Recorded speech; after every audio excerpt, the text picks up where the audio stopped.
ನಮಸ್ಕಾರ ದೇಶವಾಸಿಗಳೇ. ಭೂಮಿಯ ಮೇಲಿರುವ 3% ನೀರು ಮಾತ್ರ ಮಾನವ ಬಳಸಲು ಸೂಕ್ತವಾಗಿದೆ.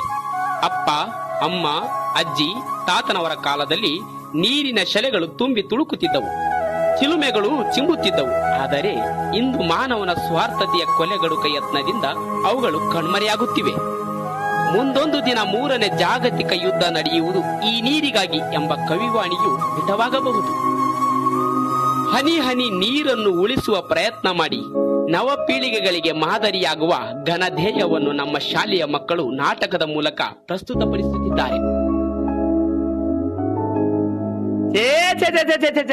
ಏನ್ರಮ್ಮ, ನೀರು ಅಮೂಲ್ಯವಾದದ್ದು. ನೀರನ್ನು ಈ ರೀತಿ ವ್ಯರ್ಥ ಮಾಡ್ತಿದ್ದೀರಾ? ನೀರನ್ನು ಮಿತವಾಗಿ ಬಳಸಿ ಉಳಿಸಬೇಕು. ಹನಿ ಹನಿ ನೀರನ್ನು ಉಳಿಸದೆ ಹೋದ್ರೆ ಮುಂದೊಂದು ದಿನ ಭಾರಿ ಬೆಲೆ ತೆರಬೇಕಾಗುತ್ತದೆ. ನಮ್ಮ ಸರ್ಕಾರದ ಹಣತೆಯಂತೆ ಎಲ್ಲಾ ಜನರಲ್ಲೂ ನೀರಿನ ಸಂರಕ್ಷಣೆ ಮಹತ್ವವನ್ನು ಮನವರಿಕೆ ಮಾಡ್ಕೊಳ್ಬೇಕು. ನಾವೆಲ್ಲರೂ ಅವರೊಂದಿಗೆ ಕೈ ಜೋಡಿಸಬೇಕು. ತಿಳಿತಾ? ಮೇಷ್ಟ್ರೆ, ಈ ನೀರು ನಮ್ದು, ನೀವ್ಯಾರಿ ಕೇಳೋಕೆ? ಹೋಗಿ ಹೋಗಿ ನಿಮ್ ಕೆಲ್ಸ ನೀವ್ ನೋಡ್ಕೊಳ್ಳಿ. ನಮ್ಗೆ ಬುದ್ಧಿ ಹೇಳಕ್ ಬಂದ್ಬಿಟ್ರಿ ಇವ್ರು. ಹೋಗಿ. ಈ ಜನಕ್ಕೆ ಎಂದು ಬುದ್ಧಿ ಬರ್ತೋ ಗೊತ್ತಿಲ್ಲ. ಮುಂದಿನ ದಿನಗಳಲ್ಲಿ ದುಡ್ಡು ಕೊಟ್ರೆ ವಜ್ರ, ವೈಡೂರ್ಯ, ಬೆಳ್ಳಿ, ಬಂಗಾರ, ವಸ್ತ್ರ ಎಷ್ಟು ಬೇಕಾದ್ರೂ ಸಿಗುತ್ತೆ.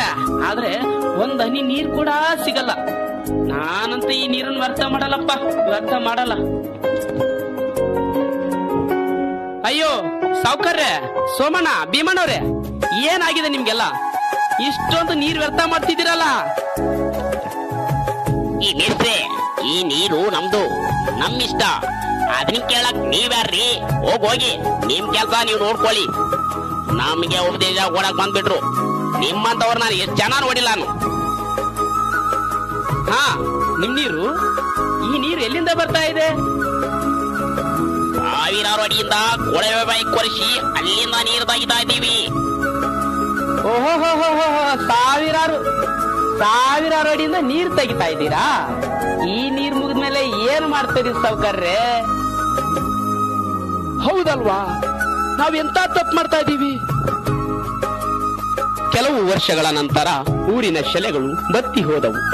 ರೈತರ ಬೆಳೆಗಳು ನಷ್ಟವಾಗಿ ಕಂಗಾಲಾದರು. ಊರಿನ ರೈತರು, ಮಹಿಳೆಯರು, ಮಕ್ಕಳು ನೀರಿಲ್ಲದೆ ಮುಂದಿನ ದಾರಿ ಕಾಣದೆ ಪರಿತಪಿಸುವ ಸಂದರ್ಭ. ದಾಹ, ಮಳೆ ಇಲ್ಲ, ನೀರಿಲ್ಲ, ಕೆರೆ ಕಟ್ಟೆಗಳೆಲ್ಲ ಬರಿದಾಗಿ ಹೋಗಿವೆ, ಬತ್ತಿ ಹೋಗಿದೆ. ಜನರಿಗೂ ಜಾನುವಾರುಗಳಿಗೂ ನೀರಿಲ್ಲ. ಅಯ್ಯೋ, ಏನು ಮಾಡೋದು? ನೀರಿಲ್ಲದೆ ಹೇಗೆ ಬದುಕೋದು? ನಾವು ಹೇಗೆ ಈ ಭೂಮಿ ಮೇಲೆ ಇರೋದು?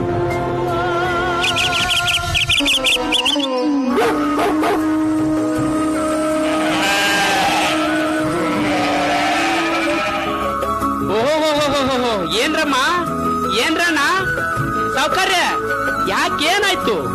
ಯಾಕೆಲ್ಲ ಹಿಂಗ್ ಕೂತಿದ್ದೀರಾ? ಮೇಷ್ಟ್ರೆ, ಕುಡಿಯೋಕ್ಕೂ ನೀರಿಲ್ಲ, ಬಳಸೋಕ್ಕೂ ನೀರಿಲ್ಲ ಮೇಷ್ಟ್ರೆ. ಅಯ್ಯೋ, ಏನ್ ಮಾಡೋದು ಮೇಷ್ಟ್ರೆ? ಅವತ್ ನೀವ್ ಹೇಳಿದ ಮಾತ್ ಕೇಳಿದ್ರೆ ಈ ಪರಿಸ್ಥಿತಿ ನನಗ್ ಬರ್ತಾ ಇರಲಿಲ್ಲ ಮೇಷ್ಟ್ರೆ. ಅಯ್ಯೋ,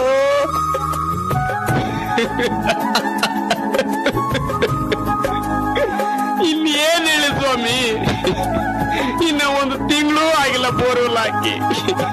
ಅವಾಗ್ಲಿ ಎಲ್ಲಾ ಬೋರ್ವೆಲ್ ನಿಂತೋಯ್ತು. ಹಾಕಿದ ಬೆಳೆಗಳೆಲ್ಲ ಹಾಳಾಗೋಯ್ತು. ನಮ್ಮ ಹೊಟ್ಟೆಗೆ ಏನ್ ತಿನ್ನೋದು? ಮಕ್ಕಳೆಲ್ಲ ಅಳ್ತಾ ಇದ್ದಾರೆ ನೋಡಿ ಸ್ವಾಮಿ. ಅಯ್ಯೋ, ಮಳೆಗಳು ಹೋಗಿ ಎಷ್ಟೋ ವರ್ಷಗಳಾಯ್ತು. ಕೆರೆಯಲ್ಲಿ ಒಂದು ತೊಟ್ಟು ನೀರಿಲ್ಲ ಸ್ವಾಮಿ. ನಾವಿನ್ನೇನ್ ಮಾಡೋದು ಸ್ವಾಮಿ? ಹೇಳಿ, ನೀವೇ ಹೇಳಿ. ನೇಣು ಹಾಕೊಳ್ಳೋದು ಒಂದೇ ಬಾಕಿ ಇರುವಂತದ್ದು ನಮ್ದು. ಅಯ್ಯೋ ಅಯ್ಯೋ,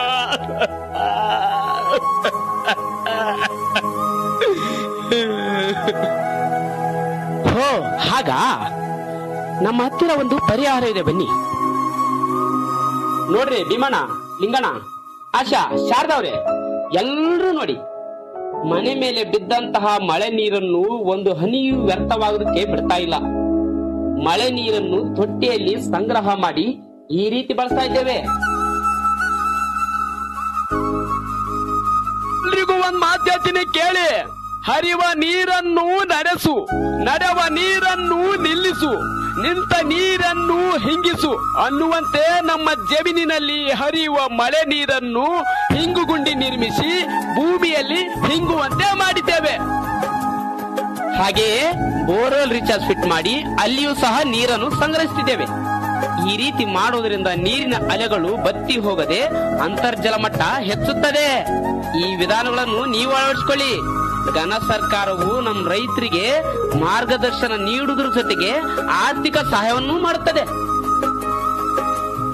ಹೌದಾ? ಹೀಗೆಲ್ಲ ಮಾಡ್ಬೋದಾ? ನಮಗೆ ಗೊತ್ತೇ ಇರಲಿಲ್ಲ. ಬನ್ನಿ ಹೋಗೋಣ, ಮಾರ್ಗದರ್ಶನ ಪಡೆಯೋಣ. ನೀರಿನ ಸಂರಕ್ಷಣೆ ನಮ್ಮೆಲ್ಲರ ಹೊಣೆ. ನೀರಿನ ಸಂರಕ್ಷಣೆ ನಮ್ಮೆಲ್ಲರ ಹೊಣೆ. ಹನಿ ಹನಿ ನೀರು ಜೀವದ ಉಸಿರು, ಹನಿ ಹನಿ ನೀರು ಜೀವದ ಉಸಿರು, ಹನಿ ಹನಿ ನೀರು ಜೀವದ ಉಸಿರು. ಆಗದು ಎಂದು ಕೈಲಾಗದು ಎಂದು ಕೈಕಟ್ಟಿ ಕುಳಿತರೆ, ಆಗದು ಎಂದು ಕೈಕಟ್ಟಿ ಕುಳಿತರೆ ಸಾಗದು ಕೆಲಸವು ಮುಂದೆ. ಮನಸೊಂದಿದ್ದರೆ ಮಾರ್ಗವು ಉಂಟು, ಕೆಟ್ಟದೆ ಇರಬೇಕೆಂದು, ಕೆಟ್ಟದೆ ಇರಬೇಕೆಂದೆಂದು. ಆಗದು ಎಂದು ಕೈಲಾಗದು ಎಂದು ಕೈಕಟ್ಟಿ ಕುಳಿತರೆ ಸಾಗದು ಕೆಲಸವು ಮುಂದೆ, ಸಾಗದು ಕೆಲಸವು ಮುಂದೆ.